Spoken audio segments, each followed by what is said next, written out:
Aprovamos há poucos dias aqui na Casa a medida provisória 582 de 2012, que traz inúmeras desonerações na folha de pagamento, tributando a receita bruta. O projeto também concede outros benefícios com o objetivo de estimular a economia. Estima-se que o impacto fiscal será na ordem de 16,48 bilhões entre 2013 e 2017. As empresas do ramo transporte rodoviário e coletivo de passageiros, transporte ferroviário e metroviário, prestação de serviço de infraestrutura aeroportuária, engenharia e de arquitetura, prestadoras de serviço de manutenção de veículos e equipamentos militares e aeroespaciais, os de serviço hospitalar poderão pagar uma alíquota de 2% sobre a receita até 31 de dezembro. Ainda, transportadoras rodoviárias de cargas e de táxi aéreo, empresa jornalística de radiodifusão, empresas que recuperam resíduos sólidos para reciclagem e outros setores, como, por exemplo, armas e munições, a alíquota será de 1%. A desoneração, até pelas emendas colocadas lá na Câmara dos Deputados, vão atingir a mais de 70 setores da economia. Senhor presidente, tal medida cria regime especial de incentivo, naturalmente, ao desenvolvimento da infraestrutura da indústria de fertilizantes também, que abrange a desoneração de CONFINS, PIS/PASEP e IPI de máquinas, equipamentos e materiais de construção utilizados pela indústria de fertilizantes para implantação ou ampliação da infraestrutura de produção.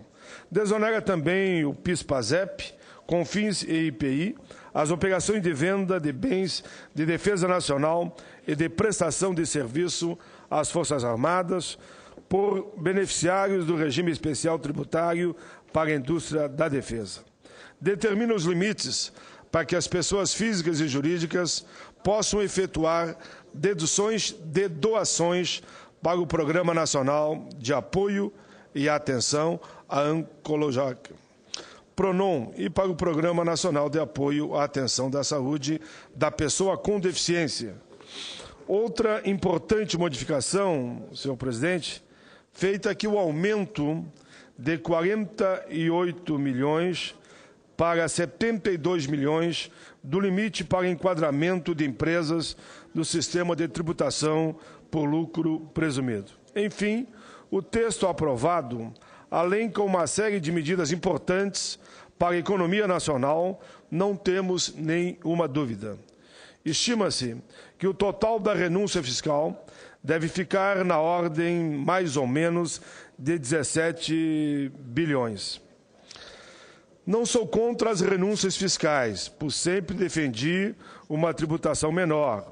O Brasil ainda desponta como líder mundial ao pagar uma média de 57,56% do valor bruto do salário em tributos, visto que a média global é de 22,52%, dados da Rede Mundial de Auditoria de Contabilidade, UHY. Mas, senhor presidente, ao mesmo tempo que eu entendo que é fundamental para a nossa economia, essas medidas encaminhadas pela presidenta, quero também deixar sempre aqui o meu alerta quanto aos recursos da Previdência. Embora reconheço que haja a previsão de que a União compensará o fundo do regime geral da Previdência do valor correspondente à estimativa de renúncia, ora aqui por mim decorrido, quero também dizer que é importante nós lembrarmos de manter a saúde financeira do regime geral da Previdência, como também pela sua repercussão na própria saúde e assistência social. O que eu quero também, senhor presidente, destacar para a reflexão de todos nós, que setores articulados da sociedade defendem sempre a tese de que a Previdência é deficitária. Vivem alardeando que não é possível acabar com o fator previdenciário. E quero dizer, senhor presidente, que tivemos hoje, com a presença do líder do governo, o senador Pimentel, o presidente da Central Única e seu executivo, o companheiro Wagner, o líder do Partido dos Trabalhadores, o Wellington Dias, uma importante reunião onde discutimos questões como essas e também apontando caminhos para o fim do fator previdenciário e uma política que realmente valorize os aposentados e pensionistas e o próprio salário mínimo. Senhor presidente, tenho certeza que o regime geral da Previdência, financiado pelas contribuições, são fundamentais para manter a Previdência, no meu entendimento, superavitária. Se a Seguridade Social formal, a Previdência Social no seu todo e a saúde também irão mal. Mais uma vez, repito, aposentados e pensionistas poderão sofrer perdas se a Previdência não corresponder à expectativa, porque ela foi criada uma vez que a gente não tenha recurso suficiente para cobrir aquilo que partiu da proposta de desoneração. Por fim, termino, senhor presidente, esse pronunciamento com a frase da doutora Meire Monteiro, presidente da Associação Nacional dos Procuradores Federais. Diz ela, da Previdência Social, no seu artigo intitulado Orçamento da Previdência é fundamental. O orçamento da Seguridade Social deve permanecer autônomo em relação ao orçamento fiscal. Jamais a reboque dele, mesmo porque, historicamente, é a Seguridade Social que sofre com os frequentes ataques orçamentários, como demonstram os sucessivos superávites obtidos por meio de condutas que, no nosso entendimento, partem principalmente do Tesouro Federal. A Constituição de 88, segundo ela, brindou a Seguridade Social ao dotá-la de orçamento próprio e o fez em razão da cobiça que ela desperta nos governantes. Por fim, ainda, senhor presidente, quero cumprimentar as centrais sindicais que, na reunião de ontem com a presidenta Dilma, deixaram bem claro que não são contra a desoneração que beneficia o setor produtivo e garante o emprego. Mas eles também perguntaram à presidenta se não era a hora de estarmos a avançar na contrapartida para os trabalhadores. E na visão das centrais sindicais, e pela informação que nos deu o presidente da CUT, o companheiro Wagner, a contrapartida deveria ser, primeiro, proibição da demissão imotivada. Segundo, fim do fator previdenciário. Terceiro, valorização dos benefícios dos aposentados e pensionistas do regime geral da Previdência. Redução da jornada de trabalho das 44 horas para 40 horas semanais e que, segundo a central, poderia ser reduzido 1 hora por ano. A atualização da tabela do imposto de renda, acompanhando o crescimento da inflação. Segundo o presidente Wagner, a presidenta Dilma disse a todas as centrais que estavam lá, consequentemente, os principais líderes sindicais do país, que o governo federal está aberto ao diálogo, pronto para começar uma negociação a partir das propostas apresentadas pelo movimento sindical. Essas informações que chegaram ao nosso conhecimento por intermédio do presidente da CUT, o companheiro Wagner Freitas, e da sua executiva, e como também de outros dirigentes sindicais das centrais co-irmãs que estiveram com a presidenta. Eu diria que a ampla maioria, senador Jorge Viana, dos presidentes das centrais saíram animados com a conversa que tiveram com a presidenta Dilma. A presidenta mostrou sensibilidade à pauta apresentada pelos trabalhadores depois de uma marcha que fizeram aqui em Brasília, onde aproximadamente 50 mil trabalhadores estiveram aqui. Eu acompanhei a marcha, acompanhei a chegada, acompanhei eles aqui no Senado da República, na visita que tiveram ao presidente do Senado e do Congresso Nacional, e depois eles deslocaram para o encontro com a presidenta Dilma, e pelas informações que recebi, o encontro foi muito produtivo. Entendo eu, senhor presidente, que é um momento adequado para que, numa ampla negociação entre os sindicalistas, o Legislativo e o Executivo, a gente avance na pauta dos trabalhadores. Por fim, senhor presidente, ainda no meu tempo, eu faço questão de destacar aqui a Comissão de Assuntos Sociais, na figura do seu presidente, Waldemir Moca, que ontem colocou esta pauta um projeto de nossa autoria, que eu entendo fundamental para não só os trabalhadores, mas, no meu entendimento, para toda a sociedade brasileira e para o próprio Executivo. O projeto que foi aprovado ontem, senhor presidente, dispõe sobre o plano de benefícios da Previdência e da outras providências para fixar a competência da Justiça do Trabalho para julgar as ações regressivas. Diz o projeto, no seu parágrafo 1º, compete a partir dessa lei que a Justiça do Trabalho é quem fará o julgamento da ação regressiva no que se refere ao caput desse artigo promovido pela Previdência Social. A pretensão ressarcitória corresponderá à integralidade das despesas previdenciárias, abrangendo a prestação adimplidas nos 5 anos que antecedam o ajuizamento da ação regressiva, bem como as parcelas vincendas a serem implementadas até a extinção dos benefícios da prestação continuada. Sou presidente da justificativa do projeto. Eu dizia lá e reafirmo aqui. Segundo, estatísticas internacionais, divulgadas no 52º projeto, Congresso de uma entidade estudiosa nesse tema, o Brasil é o 4º colocado mundial ainda em acidente do trabalho. 4º colocado em acidentes de trabalhos fatais e o 15º em número de acidentes gerais.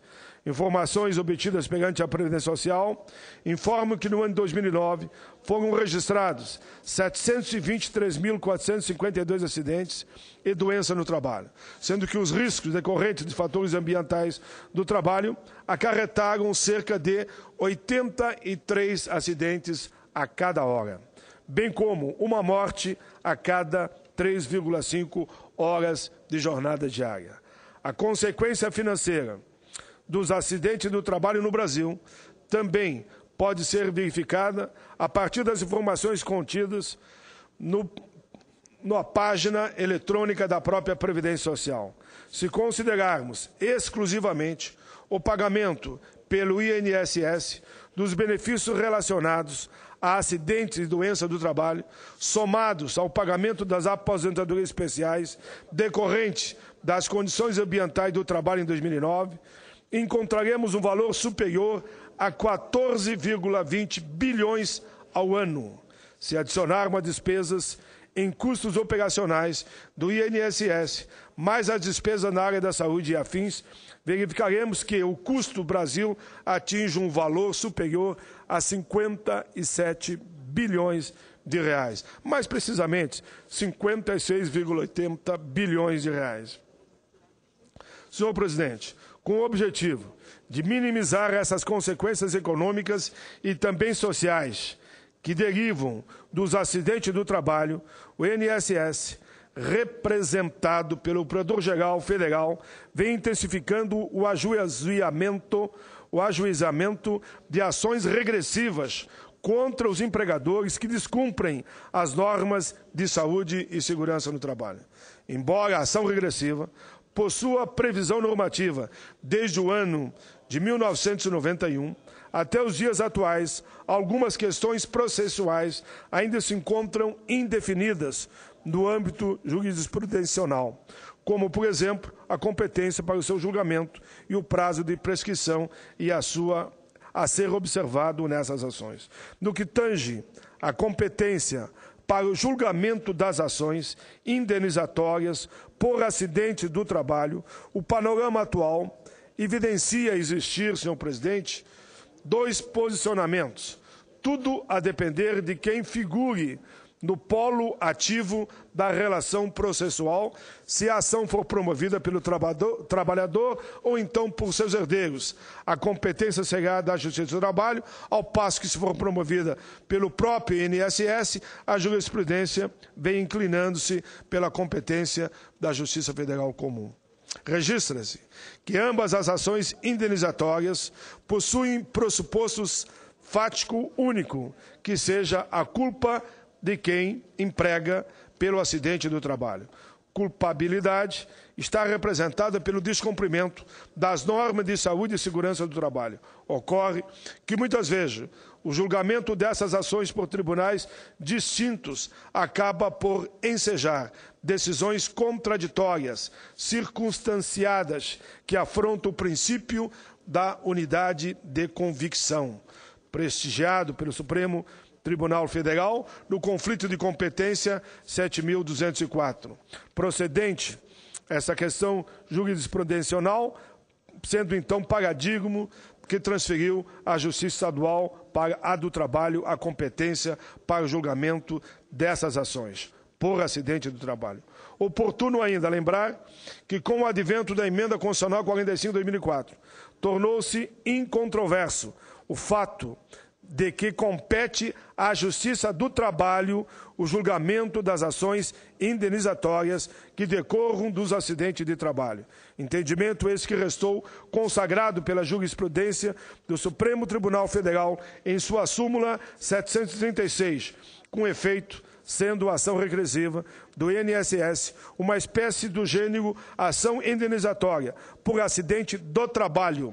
Não há outra conclusão a ser alcançada senão reconhecer a competência da Justiça do Trabalho para o seu julgamento. Já no que se refere à prescrição, considerando que o Decreto 20.910 de 93 impõe o prazo de 5 anos para as ações de cobrança em que a Fazenda Pública figure no polo passivo, com fundamento no princípio da isonomia, idêntico prazo deve ser observado nas ações de ressarcimento em que a Fazenda Pública figure no polo ativo, motivo pelo qual o prazo prescricional a ser aplicado nas ações regressivas deve ser quinquenal. Senhor presidente, por todos esses argumentos, é que eu espero que esse projeto seja aprovado com rapidez aqui no plenário do Senado, vá para a Câmara dos Deputados e lá ele vá à sanção da presidência. Ganha a nossa Previdência, ganham os trabalhadores e com esse projeto, com certeza absoluta, porque se a Justiça do Trabalho, que julga qualquer tipo de ação trabalhista, teria que também julgar as ações provenientes dos acidentes no trabalho. Com isso, claro que nós vamos também estar apontando, eu diria, contribuindo para que o empregador cada vez mais invista dentro da sua empresa para que o Brasil não continue nessa posição lamentável, que muitos falam quarto lugar, mas há uns que digam que o Brasil fica em segundo ou terceiro lugar em matéria da população global em acidente do trabalho.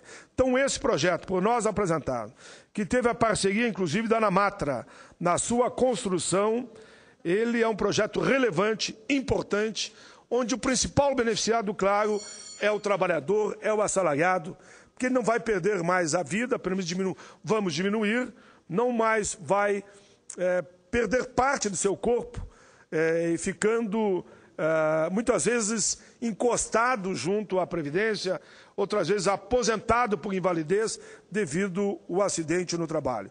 Mas, para mim, em primeiro lugar, é a vida, é o combate aos acidentes no trabalho e, por isso, fiz questão, com a assessoria que recebi da Anamatra e também de setores do próprio governo, senhor presidente, de apresentar esse projeto e cumprimento aqui, mais uma vez, o senador Waldemir Moca, que colocou o projeto que foi aprovado por unanimidade. Cumprimento também o relator da matéria, senhor presidente, Cacildo Maldaner, senador por Santa Catarina, que com rapidez, depois que apresentei o projeto, permitindo que a matéria ficasse pronta para aprovação ainda nesta semana. Repito, senhor presidente, nós poderemos, com esse projeto, diminuir esse valor de gastos da Previdência de quase 15 bilhões por ano.